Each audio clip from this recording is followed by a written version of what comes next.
Well well mister Achyuth, ತುಂಬ ಚೆನ್ನಾಗಿ ಮಾಡಿದ್ದೀರಾ ನೀವಂತೂ ಪ್ರಾಜೆಕ್ಟು. ನನಗಲ್ಲ, ನನ್ನ ಫಾರಿನ್ ಕ್ಲೈಂಟ್ಗೆ ತುಂಬಾ ಇಷ್ಟ ಆಯಿತು. ನೀವು ತುಂಬ ತುಂಬ ತುಂಬ ಚೆನ್ನಾಗಿ ಮಾಡಿದ್ದೀರಾ ಎಲ್ಲನೂ. ಪ್ರಾಜೆಕ್ಟ್ ಅಂತೂ ಎಕ್ಸ್ಟ್ರಾರ್ಡಿನರಿ, ತುಂಬ ಚೆನ್ನಾಗಿದೆ. ನನಗೆ ನಿನ್ನಂಥ ಒಬ್ಬ ಕೆಲಸಗಾರನೇ ಬೇಕು ಅಂತ ತುಂಬ ವರ್ಷದಿಂದ ಕಾಯ್ತಾ ಇದ್ದೆ. ಕೊನೆಗೂ ಬಂದ್ಬಿಟ್ಟಲ್ಲ, ಸಾಕು. ಅಲ್ಲ, ಇಷ್ಟು ಚಿಕ್ಕ ಏಜ್ಗೆ ಎಷ್ಟು ಬ್ರೈನ್ ಉಪಯೋಗಿಸ್ಬಿಟ್ಟು ನೀನು ಈ ಥರ ಪ್ರಾಜೆಕ್ಟ್ ಮಾಡಿದ್ಯಾ ಹೇಳು. Very good. ಹಾಗೇನೆ ಇನ್ನು ನೀನು ಮಾಸ್ಟರ್ ಡಿಗ್ರಿಗೆ ಇನ್ನೂ ಈಗ ಜಾಯ್ನ್ ಆಗಿದೆಯಾ ಅಲ್ವಾ ನೀನು? ಹಾಂ ಸರ್, ಒಂದು ಸೆಮ್ಮು ಎಕ್ಸಾಮ್ ಬರ್ದಿದ್ದೀನಿ ಆಗ್ಲೇನೆ. ಗುಡ್. ನೀನೇ ತಲೆನೇ ಕೆಡಿಸ್ಕೊಳಕ್ಕೆ ಹೋಗ್ಬೇಡ, ಈ ಪ್ರಾಜೆಕ್ಟ್ನ ಕಂಪ್ಲೀಟ್ ಮಾಡು. ಈಗಲಿಂದನೇ ನೀನು ನಮ್ಮ ಆಫೀಸಲ್ಲಿ ಜಾಬ್ಗೆ ನಾನು ಜಾಯಿನ್ ಮಾಡಿಕೊಂಡು ಎವ್ರಿ ಮಂತ್ ನಿನಗೆ ಸ್ಯಾಲ್ರಿನೂ ನಾನು ಕೊಡ್ತೀನಿ, ಓಕೆನಾ? ಆರಾಮಾಗಿ ಸ್ಯಾಲ್ರಿ ತೊಗೊಂಡು ಓದ್ಕೊಳ್ಳೋಕೆ ನಾನು ರಜೆನೂ ಕೊಡ್ತೀನಿ. ಎಕ್ಸಾಮ್ಗೆ ನಿಂಗೆ ಲೀವ್ಸ್ ಎಲ್ಲ ಎಷ್ಟು ಬೇಕೋ ಅಷ್ಟು ತಗೋ. ಆದರೆ ನೀನಂತೂ ಕಷ್ಟಪಟ್ಟು ನಮ್ಮ ಪ್ರಾಜೆಕ್ಟ್ನ ಸ್ವಲ್ಪ ಮೇಲ್ಗಡೆಗೆ ತೊಗೊಂಬಿಡ್ಬಾ, ಅಷ್ಟೇ ಬೇಕಿರೋದು. ನನಗಿನ್ನೇನು ಬೇರೆ ಏನೂ ಬೇಡ ಸರ್. ಅದು ತುಂಬ ಖುಷಿ ಆಗ್ತಾ ಇದೆ ಸರ್. ಅರೆ, ನಂದು ಇನ್ನೂ ಒಂದೂವರೆ ವರ್ಷ ಇದೆ ಸರ್ ಓದೋದು. ಅದಕ್ಕೆ ಅದ್ರ ಬಗ್ಗೆನೂ ಯೋಚನೆ ಮಾಡಬೇಕಲ್ವಾ. ನಾನು ಈ ಪ್ರಾಜೆಕ್ಟ್ ಮಾಡಿದ್ದು ಏನಾದರೂ ಸ್ವಲ್ಪ ನನಗೂ ಸಹಾಯ ಆಗುತ್ತಲ್ಲ ಅಂತ ಹೇಳಿ. ನಮ್ಮ ಅಮ್ಮ ಅವ್ರ ಹತ್ರ ಅಷ್ಟೊಂದು ನನ್ನ ಓದ್ಸೋಕ್ಕೆ ದುಡ್ಡೆಲ್ಲ ಇರಲಿಲ್ಲ ಸರ್. ಅದಕ್ಕೆ ನಾನು ಆಲ್ಮೋಸ್ಟ್ ಎಲ್ಲ ಊರಲ್ಲೇ ಇದ್ಕೊಂಡೇ ಕರೆಸ್ಪಾಂಡೆನ್ಸು ಅದು ಇದು ಕಟ್ಕೊಂಡು ಓದ್ತಾ ಇದ್ದೀನಿ ಸರ್. ಇವಾಗ ನೀವು ಹೇಳಿದ್ದು ನೋಡಿ ನನಗೆ ತುಂಬ ತುಂಬ ತುಂಬ ಖುಷಿ ಆಗ್ತಾ ಇದೆ ಸರ್. ನನಗೆ ಈ ವಿಚಾರ ಏನಾದರೂ ನಮ್ಮ ಅಮ್ಮ ಕೇಳಿಬಿಟ್ರೆ ತುಂಬಾ ಖುಷಿ ಪಟ್ಬಿಡ್ತಾರೆ. ನೋಡಪ್ಪ, ನಾಲೆಡ್ಜು ಯಾರಪ್ಪನ ಸೊತ್ತು ಅಲ್ಲ, ನಾಲೆಡ್ಜು ನಿನ್ನ ಸ್ವತ್ತು. ನೀನು ಕಷ್ಟಪಟ್ಟು ಪ್ರಾಜೆಕ್ಟ್ ಮಾಡಿದ್ಯಾ. ನಿನ್ನ ಪ್ರಾಜೆಕ್ಟ್ ನನಗೆ ತುಂಬಾ ಇಷ್ಟ ಆಯಿತು. ನೀನು ತುಂಬ ಕಡೆ ಎಲ್ಲ ಟ್ರೈ ಮಾಡಿದೆ ಪ್ರಾಜೆಕ್ಟ್ನ ಸಬ್ಮಿಟ್ ಮಾಡೋಕ್ಕೆ ಅಂತ ಹೇಳಿದೆ. ನನಗೆ ತುಂಬಾ ಇಷ್ಟ ಆಯಿತು, ಅದಕ್ಕೆ ನಾನು ತಗೊಳ್ತಾ ಇದ್ದೀನಿ. ಅಷ್ಟೇ ಅಲ್ಲ, ನಾನು ಕೇಳಿದ್ದಕ್ಕೆಲ್ಲ ನಿನ್ನ ಪ್ರಾಜೆಕ್ಟ್ನ ರೆಡಿ ಮಾಡಿಕೊಟ್ರೆ ನೀನು ಕೇಳಿದಷ್ಟು ದುಡ್ಡು ಕೊಡ್ತೀನಿ. ನನಗೂ ಅಷ್ಟೇ, ನನಗೂ ಲಾಭ ಆಗುತ್ತೆ, ನಿನಗೂ ಲಾಭ ಆಗುತ್ತೆ. ಇಬ್ಬರಲ್ಲಿ ಯಾರಿಗೂ ಏನು ನಷ್ಟ ಆಗಲ್ವಲ್ಲ. ಹೌದು ಸರ್, ತುಂಬ ತುಂಬ ಥ್ಯಾಂಕ್ಸ್ ಸರ್. ತುಂಬ ಕಷ್ಟದಲ್ಲಿದ್ದೆ, ನೀವು ತುಂಬಾ ಸಹಾಯ ಮಾಡಿಬಿಟ್ರೆ. ನನಗೆ ಏನು ಮಾಡಬೇಕು ಅಂತ ದಿಕ್ಕೇ ತೋಚ್ತಾ ಇರಲಿಲ್ಲ. ನನಗಂತೂ ಮನೇಲಿ ಕೂತ್ಕೊಂಡು 24 ಗಂಟೆ ಬರೀ ಪ್ರಾಜೆಕ್ಟ್ ಇದ್ರ ಬಗ್ಗೆ ಬಿಸ್ನೆಸ್ ಬಗ್ಗೆನೇ ಯೋಚನೆ ಮಾಡಿ ಅಂತೂ ಒಂದಾದ್ರೂ ಒಂದು ಐಡಿಯಾ ಉಪಯೋಗಿಸಿ ಒಂದು ಪ್ರಾಜೆಕ್ಟ್ ರೆಡಿ ಮಾಡಿದೆ. ನಿಮ್ಗಂತೂ ತುಂಬ ಇಷ್ಟ ಆಯ್ತಲ್ಲ, ಸಾಕು ಸರ್. ಈಗಲೇ ಹೋಗಿ ನಮ್ಮ ಅಮ್ಮಂಗೂ ಎಲ್ರಿಗೂ ಹೇಳ್ಬಿಡ್ತೀನಿ, ತುಂಬಾ ಖುಷಿ ಪಟ್ಬಿಡ್ತಾರೆ.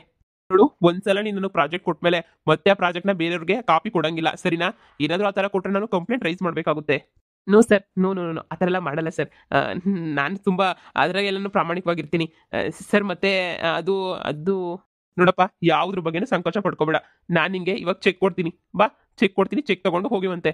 ನಾಳೆಯಿಂದ ನೀನು ಕಂಪಲ್ಸರಿ ಆಫೀಸಿಗೆ ಬರೋ ಅವಶ್ಯಕತೆ ಏನಿಲ್ಲ. ಮನೇಲೇ ಕೂತ್ಕೊಂಡು ನೀನು ಏನಾದ್ರೂ ಮಾಡ್ತೀನಿ, ಫೋನ್ ಕಾಲಲ್ಲೆಲ್ಲ ಅಟೆಂಡ್ ಮಾಡಿಬಿಟ್ಟು ಯಾವ ಥರ ಪ್ರಾಜೆಕ್ಟು ಅಂತ ಕೇಳಿಬಿಟ್ಟು ಡಿಸ್ಕಷನ್ ಮಾಡ್ತೀನಿ ಅಂತಂದರೆ ಇಟ್ಸ್ ಓಕೆ. ನೀನು ಅದೇ ಥರನೇ ಮಾಡು. Okay sir, okay, thank you so much sir. Okay ಬಾಪ, ಚೆಕ್ ಕೊಡ್ತೀನಿ. ಯಾವ ದೇವ್ರ ಫಲನೋ ಏನೋ ಗೊತ್ತಿಲ್ಲ, ನಮ್ಮ ಅಮ್ಮನ ಪೂಜಾ ಪ್ರತಿಫಲನೋ ಏನೋ. ನನಗಂತೂ ಎಂಥ ಒಳ್ಳೆ ದೊಡ್ಡ ಕಂಪ್ನಿನಲ್ಲಿ ಓದಬೇಕಾದ್ರೆ ಒಳ್ಳೆ ಕೆಲಸ ಸಿಕ್ಬಿಡ್ತಲ್ಲಪ್ಪ. ಇಷ್ಟು ದಿನ ಕಷ್ಟಪಟ್ಟಿದ್ದಕ್ಕೂ ಸಾರ್ಥಕ ಆಗೋಯ್ತು. ನನ್ನ ಜೀವನನೂ ಇನ್ನು ಸ್ವಲ್ಪ ಆದರೂ ಸುಧಾರಿಸ್ಕೊಳ್ತದೆ ಅಂತ ಅಂದ್ಕೊಂಡಿದ್ದೀನಿ. ಈ ವಿಚಾರ ಮಹಾಗೂ ನಮ್ಮ ಅಮ್ಮಂಗೂ ಎಲ್ರಿಗೂ ಹೇಳ್ಬಿಡ್ಬೇಕು. ಅವರು ಎಷ್ಟು ಖುಷಿ ಪಡ್ತಾರೆ ಏನೋ.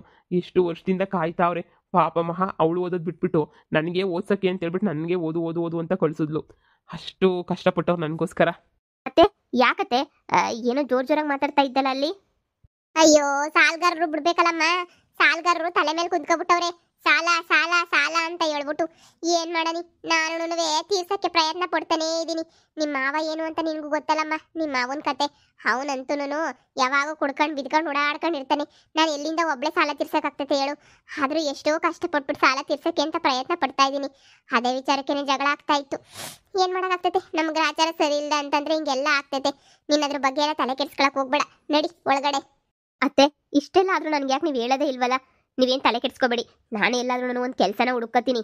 ಬೇಡಮ್ಮ ಬೇಡ, ಈಗಲೇ ನಿನ್ನೆ ಜನ ಮದುವೆಗೆ ಮುಂಚೆ ಕರ್ಕೊಂಡ್ಬಂದು ಮನೆಗೆ ಇರಿಸ್ಕೊಂಡವಳೆ ಅಂತ ಊರ್ ಜನ ಎಲ್ಲ ಆಡ್ಕೊಂತಾವ್ರೆ. ಈಗ ಮತ್ತೆ ನೀನು ಕೆಲ್ಸಕ್ಕೆ ಹೋಗಿ ನಮ್ಮ ಸಾಲ ತೀರಿಸ್ಕೊಂಡು ಕುತ್ಕೊಂಡ್ರೆ ಜನ ಒಬ್ಬೊಬ್ರು ನಂತರ ಮಾತಾಡ್ತಾರೆ. ನನ್ನ ಮಾತು ಕೇಳು, ಏನು ಬೇಡ, ಸುಮ್ಮನೆ ಇರು. ಯಾರೋ ಏನು ಅಂತಾರೆ ಅಂತ ಹೇಳ್ಬಿಟ್ಟು ಅತ್ತೆ ನಾವು ಹಿಂಗೆ ಕುತ್ಕೊಂಡ್ರೆ ಜೀವನ ನಡೀತೈತಾ ಹೇಳಿ? ಮಾವ ಓದೋದೆಲ್ಲ ಇನ್ನು ಸ್ವಲ್ಪ ದಿನ, ಇನ್ನೊಂದು ವರ್ಷ ಅಷ್ಟೇ ಅತ್ತೆ. 1 ವರ್ಷ ಮುಗಿದ್ಮೇಲೆ ಎಲ್ಲನೂ ಚೆನ್ನಾಗಾಗ್ತೈತೆ. ಮಾವವಾಗ ಎಲ್ಲೋ ಹೋಗ್ತಾರೆ, ಕೆಲಸ ಎಲ್ಲ ಮಾಡ್ತಾರೆ, ಅವಾಗ ನಾವೆಲ್ಲ ಚೆನ್ನಾಗೇ ಇರ್ಬೋದಲ್ವಾ ಅತ್ತೆ? ಇವಾಗ ಯಾಕೆ ನೀವು ಯೋಚನೆ ಮಾಡ್ತೀರಾ? ನಾನು ಯಾವುದಾದ್ರೂ ಕೆಲ್ಸಕ್ಕೆ ಹೋಗಿ ಸೇರ್ಕೊಂತೀನಿ. ಇವಾಗಿಂದನೇ ಕೆಲಸ ಎಲ್ಲನೂ ಹುಡುಕ್ತೀನಿ ನಾನು. ನೋಡಮ್ಮ, ನನ್ನ ಮಾತು ಕೇಳು, ಅದೆಲ್ಲನೂ ಬೇಡ. ಹೆಂಗೋ ಅಡ್ಜಸ್ಟ್ ಮಾಡ್ಕೊಂಡು ಹೋಗೋಣ. 1-2 ದಿನ ಅಷ್ಟೇ ಅಲ್ವಾ, ಎಲ್ಲ ಸರಿ ಹೋಗ್ತದೆ. ನನ್ನ ಮಗನ ಓದೊಂದು ಮುಗಿಲಿ. ನೀನಾಗಿರೋದಕ್ಕೆ ಇವನ್ನೇ ಮದುವೆ ಮಾಡ್ಕೋಬೇಕು ಅಂತ ಇದೆಯಾ? ಆದರೆ ಬೇರೆ ಹುಡುಗಿರು ಯಾರಾದರೂ ಆಗಿದ್ದಿದ್ರೆ ಸಾಕು ಅಂತ ಹೇಳ್ಬಿಟ್ಟು ಹೊರಟೋಗ್ಬಿಟ್ಟಿರೋರು ಸುಮ್ಮನೆ. ಇಂಥ ಬಡತನದಾಗೆ ಯಾರು ಇರ್ತಾರೆ ಅಂತ ಹೇಳಿ. ಅದಕ್ಕೆ ಅಲ್ವೇನಮ್ಮ ಆ ರಚ್ಚುನು ನನ್ನ ಮಗನ ಬಿಟ್ಬಿಟ್ಟು ಹೊರಟೋಗ್ಬಿಟ್ಟಿದ್ದು. ಅದೇ ದುಡ್ಡಾಗಿದ್ದ ಅಂತ ಹೇಳಿದ್ರೆ ಅವಳು ಬಿಡ್ತಾ ಇದ್ಲಾ? ಅತ್ತೆ, ನೀವೇನು ಅವಳ ಬಗ್ಗೆ ಎಲ್ಲ ಹೋಲಿಸ್ಕೊಂಡು ಮಾತಾಡ್ತಿರಲ್ಲ? ಅವಳಂತ 420 ಎಲ್ಲಿ ಹುಡಿಕೊಂಡ್ರು ಸಿಗಲ್ಲ ಅಂತ ನಿಮಗೂ ಚೆನ್ನಾಗಿ ಗೊತ್ತು. ಆದರೂ ಏನು ಅವಳ ಪರನೇ ಮಾತಾಡ್ತೀರಾ ನೀವಂತೂ? ನಿಮಗೆ ಎಷ್ಟು ಹೇಳಿದ್ರು ಅಷ್ಟೇನೆ ಬಿಡಿ. ಹಂಗಲ್ಲ ಹೇಳಿದ್ದು, ನಮ್ಮಂತ ಮನೆ ಕಷ್ಟದವ್ರ ಮನೆಗೆ ಯಾರು ಕೊಟ್ಟಾರೆ ಹೇಳು ಅನ್ನಂಗೆ. ನಿನ್ಗಂತೂ ಬುದ್ಧಿ ಇಲ್ಲ. ಒಂದೊಂದ್ಸಲ ನನ್ಗೆ ಹೆಂಗ್ ಅನ್ನಿಸ್ತೈತೆ ಅಂದ್ರೆ ನಿಮ್ಮ ಅಪ್ಪ ಅಮ್ಮ ತೋರಿಸಿದ ಹುಡುಗನೇ ಮದುವೆ ಮಾಡ್ಕೊಂಡು ನೀನ್ ಚೆನ್ನಾಗಿದ್ರೆ ಹೆಂಗೋ ನನ್ಗೂ ಖುಷಿ ಆಗೋದೇನೋ ಅಂತ ಅನ್ನಿಸ್ತಾ ಐತೆ. ಅತ್ತೆ, ನೀವು ಸುಮ್ಮನೆ ಇರ್ತೀರಾ? ಇನ್ನೊಂದು ಕೆಲಸ ಹುಡುಕೊಂಬಿಟ್ಟು ಬರಕ್ ಹೋಗ್ತೀನಿ ಅಷ್ಟೇನೆ. ಮಹಾ ಮಹಾ ಮಹಾ ಈ ಹುಡುಗಿ ಬೇಜಾರ್ ಮಾಡ್ಕೊಂಡು ಹೋಗೇ ಬಿಟ್ಲಾ? ಅಮ್ಮ. ಓ ಅಚ್ಚು, ಯಾವಾಗ ಬಂದೆ? ಬಾಪ ಬಾ. ಅಮ್ಮ, ಇವಾಗ ತಾನೇ ಬರ್ತಾ ಇದ್ದೀನಿ. ನೀನೇನು ರಜಾ ಇತ್ತಲ್ಲ ಅದಕ್ಕೆ ಬಂದೆ. ಅಮ್ಮ, ನಿನ್ನ ಹತ್ರ ನಾನು ಒಂದು ಖುಷಿಯಾದ ವಿಚಾರನ ಹೇಳ್ಕೊಬೇಕು ಅಂತ ಅನ್ಕೊಂಡಿದ್ದೀನಿ. ಖುಷಿಯಾದ ವಿಚಾರನ? ಏನು? ನಮ್ಗಂತೂ ಯಾವ ಖುಷಿನೂ ಇಲ್ದಿರಂಗ ಆಗ್ಬಿಟ್ಟೈತೆ ಮನೇಲಿ ಕಷ್ಟ ಅಂದ್ರೆ ಕಷ್ಟ ಆಗ್ಬಿಟ್ಟೈತೆ. ಏನ್ ಮಾಡನಿ? ಸಾಲ್ಗಾರು ಬಂದು ಕೇಳ್ತಾನೆ ಅವ್ರೆ, ದುಡ್ಡು ಕೊಡು ಮಾಡ್ರಿ ಅದು ಇದು ಅಂತ, ಅದನ್ನ ನೋಡ್ಲೋ ಇದನ್ನ ನೋಡ್ಲೋ. ನನಗಂತೂ ಸಾಕಾಗಿ ಹೋಗ್ಬಿಟ್ಟೈತೆ. ಯಾವ್ದನ ಒಂದ್ ಕೆಲ್ಸಕ್ಕೆ ಸೇರ್ಕೊಂತೀನಿ ಅಂತ ಈಗ ತಾನೇನೆ ಮಹಾ ಜಗಳ ಮಾಡ್ಕೊಂಡು ಹೋದ್ಲು. ನನ್ ಕೆಲ್ಸ ನೋಡ್ಕೊಂಬಿಟ್ಟು ಬರ್ತೀನಿ ಅಂತ ಹೇಳ್ಬಿಟ್ಟು ನಾನು ತಡದೆ. ಇಲ್ಲ ಹೋಗ್ತೀನಿ ಅಂತ ಹೋದ್ಲು. ನಮ್ಗೆಲ್ಲ ನಮ್ಮಂತ ಒಳ್ಳೆಯವ್ರಿಗೆಲ್ಲ ಒಳ್ಳೆ ಕಾಲದ ಯಾವಾಗ ಬರ್ತಿತ್ತೋ ಏನೋ ನನಗಂತೂ ಗೊತ್ತಿಲ್ಲ. ಬರೀ ಕೆಟ್ಟವ್ರಿಗೇನೆ ಒಳ್ಳೇದಾಗ ಜಾಸ್ತಿ. ಅಯ್ಯೋ ಅಮ್ಮ, ಅವಳು ಕೆಲ್ಸಕ್ಕೆ ಹೋದ್ಲ. ಅವಳಿಗೆ ಹಂಗೆ ತಾಳ್ಮೆನೇ ಕಡಿಮೆ. ನಾನು ಹೇಳಿದ್ದೆ ತಾನೇ ಅವಳಿಗೆ, ನಿನ್ಗೆ ಹೇಳಿದ್ನೆಲ್ಲ ಖುಷಿಯಾದ ಸುದ್ದಿ ಹೇಳ್ಬೇಕು ಅಂತ ಹೇಳಿ. ನಾನು ಮನೇಲಿ ಕೂತ್ಕೊಂಡು ಪ್ರಾಜೆಕ್ಟ್ ಮಾಡ್ತಾ ಇದ್ನಲ್ಲಮ್ಮ, ಆ ಪ್ರಾಜೆಕ್ಟ್ ಒಂದು ಕಂಪ್ನಿಗೆ ಸೆಲೆಕ್ಟ್ ಆಗೈತೆ. ಅವ್ರು ನನಗೆ ಗೊತ್ತಾ, ಇವತ್ತು 1,00,000 ಚೆಕ್ಕೆ ಕೊಟ್ಟರು ಗೊತ್ತಾ ಅಮ್ಮ.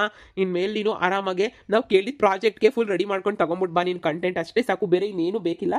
ಹಾಗೇನೇ ಎಜುಕೇಷನನ್ನು ಕಂಪ್ಲೀಟ್ ಮಾಡು. ನೀನು ಯಾರು ಕೇಳೋದೇ ಇಲ್ಲ. ನೀನು ಎಷ್ಟು ಬೇಕಾದ್ರೂ ಲೀವ್ ತಗೋ, ಏನಾದರೂ ಮಾಡು. ಆದರೆ ನಮಗೆ ಪ್ರಾಜೆಕ್ಟ್ ಮಾತ್ರ ಸಬ್ಮಿಟ್ ಮಾಡಬೇಕು ಅಂತ ಹೇಳಿದ್ದಾರೆ ಅಮ್ಮ. 1,00,000 ನನ್ನ ಮೊದಲನೇ ಸ್ಯಾಲ್ರಿ ಅಮ್ಮ. ಏನು 1,00,000 ಸಂಬಳನ? ಸಂಬಳ ಅನ್ನೋದಕ್ಕಿನ್ನ ನನ್ನ ಮೊದಲನೇ ಪ್ರಾಜೆಕ್ಟ್ಗೆ ಸಿಕ್ಕಿರೋ ಅಮೌಂಟ್ ಅಮ್ಮ. ಇದೆಲ್ಲ ಸಣ್ಣ ಪ್ರಾಜೆಕ್ಟು. ಇನ್ನೂ ನಾವೇನಾದ್ರು ದೊಡ್ಡ ಪ್ರಾಜೆಕ್ಟ್ ಮಾಡ್ತೀವಿ ಅಂತ ಹೇಳಿದ್ರೆ ಅಮ್ಮ, ನಮಗೆ ಇನ್ನೂ ಜಾಸ್ತಿ ಅಮೌಂಟ್ ಎಲ್ಲ ಕೊಡ್ತಾರೆ ಅಂತೆ ಅಮ್ಮ. ನನ್ನ ಬಿಸ್ನೆಸ್ ಬಗ್ಗೆನೇ ಅಲ್ವಾ ಎಲ್ಲ ಪ್ರಾಜೆಕ್ಟ್ ಮಾಡ್ತಾ ಇದ್ದಿದ್ದು. ಈ ಬಿಸ್ನೆಸ್ ಇಂಪ್ರೂವ್ಮೆಂಟು ಯಾವ ಥರ ಜಾಸ್ತಿ ಇದು ತಗೋಬೋದು, ಅದು ಇದು ಅಂತೆಲ್ಲ ಮಾಡ್ತಾರಲ್ಲ, ಅದ್ರ ಮೇಲೇ ವರ್ಕ್ ಮಾಡಿದ್ದು ಕಣಮ್ಮ. ಅಷ್ಟೆಲ್ಲ ಮಾಡಿದ್ದಕ್ಕೆ ನನಗಂತೂ ನೋಡ್ದ ಹೆಂಗೆ ಸಿಕ್ತು ಅಂತ ಹೇಳಿ. ಅಮ್ಮ, ನೀವಿನ ಮೇಲೆ ಯಾರು ಏನು ಕಷ್ಟಪಡಕ್ಕೆ ಹೋಗ್ಬೇಡಿ, ನಾನು ನೋಡ್ಕೊತೀನಿ ಸರಿನಾ? ಆದರೆ ಒಂದೇ ಒಂದು ಕಂಡೀಷನ್ ಏನು ಅಂತಂದರೆ, ನಾವು ಬೆಂಗಳೂರಾಗೆ ಹೋಗಬೇಕು ಅಂತ ಹೇಳ್ತಾ ಇದ್ರು. ಆದರೆ ನಾನು ಹೇಳ್ದೆ ನಮ್ಮ ಫ್ಯಾಮಿಲಿಯೆಲ್ಲ ಅಲ್ಲವ್ರೆ ಅಂದಿದ್ದಕ್ಕೆ, ಸರಿ ಎಲ್ಲಾದರೂ ಇರಿ, ನಂಗೆ ಪ್ರಾಜೆಕ್ಟು ಹಂಗೆ ನೆಟ್ವರ್ಕ್ ಎಲ್ಲ ಕರೆಕ್ಟಾಗಿರೋ ಹತ್ರ ಇರಬೇಕು ಅಂತಲೂ ಹೇಳೋರಮ್ಮ. ಇನ್ಮೇಲೆ ನಾವು ಎಲ್ಲೋ ಟಾಪ್ಗೆ ಹೋಗ್ಬಿಟ್ವಿ ಕಣಮ್ಮ. ನಾನು ಬೇಕಾದರೆ ಹಳ್ಳಿನಲ್ಲೇ ಕೂತ್ಕೊಂಡು ನೆಟ್ವರ್ಕ್ ಎಲ್ಲ ಚೆನ್ನಾಗಿದ್ದಲ್ಲ ನಮ್ಮ ಹಳ್ಳಿನಲ್ಲಿ, ಆರಾಮಾಗಿ ಇಲ್ಲಿಂದನೂ ವರ್ಕ್ ಮಾಡ್ಬೋದು. ನಾನು ಯಾವಾಗೂ ನಿಮ್ಮ ಜೊತೆನೇ ಇರ್ಬೋದಮ್ಮ. ಮಗ ಭಗವಂತ ದೊಡ್ಡವನ್ ಕಣ್ಲ, ಭಗವಂತ ದೊಡ್ಡವನು. ಹೆಂಗೋ ನಿಧಾನ ಆದ್ರೂ ಪರವಾಗಿಲ್ಲ, ನಿನಗಾದ್ರೂ ಒಳ್ಳೆ ಕೆಲ್ಸ ಎಲ್ಲ ಕೊಟ್ಬಿಟ್ನಲ್ಲ, ಅಷ್ಟೇ ಸಾಕು. ಈ ಬಡಪಾಯಿ ನೀನು ಕೇಳೋದಿಲ್ಲ ಕಣಪ್ಪ. ಆ ಮಹಾನ ಮದ್ವೆ ಮಾಡ್ಕೊಂಡು ಹೆಂಗೋ ಸುಖವಾಗಿ ಸಂಸಾರ ಮಾಡ್ಬಿಡೋ ಸಾಕು. ಇನ್ನೇನೋ ಬೇಕು, ಹೆಂಗೋ ಒಂಚೂರು ದುಡ್ಕೊಂಡು ಮಾಡ್ಕೊಂಡು ನಮ್ಮ ಜೊತೆನೆ ಇದ್ಕೊಂಡು ನೀನು ಎಷ್ಟಾದ್ರೂ ದುಡ್ಕ ಹೆಂಗೋ ಸುಖವಾಗಿ ಸಂತೋಷವಾಗಿದ್ಬಿಟ್ರೆ ನಂಗೆ ಅಷ್ಟೇ ಸಾಕು. ಸರೋಜಿ ಮಗಳು ಅವರು ಇವರು ಎಲ್ಲನೂ ಕೋಟ್ಯಾಧೀಶ್ವರರಾಗ್ಬಿಟ್ಟು ಅಂತ ಹೇಳ್ಬಿಟ್ಟು ಅದೇ ಅಂತದ ಇನ್ಸ್ಟಾಗ್ರಾಮ್ಗೆಲ್ಲ ಹಾಕ್ಬೇಕಾರೆ ನೋಡ್ತಾ ಇದ್ರೆ ಹೊಟ್ಟೆಲ್ಲ ಉರಿಯೋದು. ನನ್ನ ಮಗ ಏನ್ ಮಾಡಿದ್ದ ದೇವ್ರಿಗೆ ಎಲ್ಲ ಒಳ್ಳೇದು ಮಾಡಿದ್ನಲ್ಲ, ಆದ್ರೂ ಅಂಥವ್ರಿಗೆಲ್ಲ ಒಳ್ಳೇದು ಮಾಡ್ಬಿಟ್ಟು ನನ್ನ ಮಗನ್ ಕೆಟ್ಟದ್ ಮಾಡ್ತಾ ಇತ್ತಲ್ಲ ಅಂತ ಹೇಳ್ಬಿಟ್ಟು ಎಷ್ಟೆಲ್ಲಾನು ನಾನಂತೂ ಬೇಜಾರು ಮಾಡ್ಕೊಂಡಿದ್ದೆ ಕಣಪ್ಪ. ಆದ್ರೆ ಇವಾಗ ದೇವ್ರನ್ನ ಹೋಗ್ಬಿಟ್ಟು ತುಪ್ಪದ ದೀಪ ಹಚ್ಬೇಕು ಅಂತ ಅನ್ನಿಸ್ತೈತೆ. ದೇವ್ರು ಒಳ್ಳೆಯವ್ರಿಗೆ ನಿಧಾನ ಆದ್ರೂ ಪರವಾಗಿಲ್ಲ, ಅದೇನೋ ಅಂತಾರಲ್ಲ, ಒಳ್ಳೇದೇನೇ ಮಾಡ್ತಾನೆ. ಮಗ ಇರು, ಹೋಗ್ಬಿಟ್ಟು ತುಪ್ಪದ ದೀಪ ಹಚ್ಬಿಟ್ಟು ಬರ್ತೀನಿ. ಮಹಾ ಯಾವಾಗ ಹೋದ್ಲು? ಇನ್ನು ಈಗ ಹೋದ್ಲು ಕಣಪ್ಪ. ಸರಿ, ನಾನು ಹೋಗ್ಬಿಟ್ಟು ಮಹಾನ ಮಾತಾಡ್ಸ್ಕೊಂಡ್ಬಿಟ್ಟು ಬರ್ತೀನಿ, ನೀನು ಒಳಗಡೆ ಇರು. ಸರಿ. ಹಬ್ಬ ದೇವ್ರೆ, ಕಣ್ಬಿಟ್ಬಿಟ್ಟೇನಪ್ಪ. ಅಪ್ಪ ದೇವ್ರೆ ಸಾಕು, ನನ್ಗೆ ಇದಕ್ಕಿನ್ನೂ ಜಾಸ್ತಿ ಇನ್ನೇನೂ ಕೇಳೋದಿಲ್ಲ. ನನ್ನ ಮಗ ಎಲ್ಲ ಖುಷಿಯಾಗಿದ್ಬಿಟ್ರೆ ಸಾಕಪ್ಪ.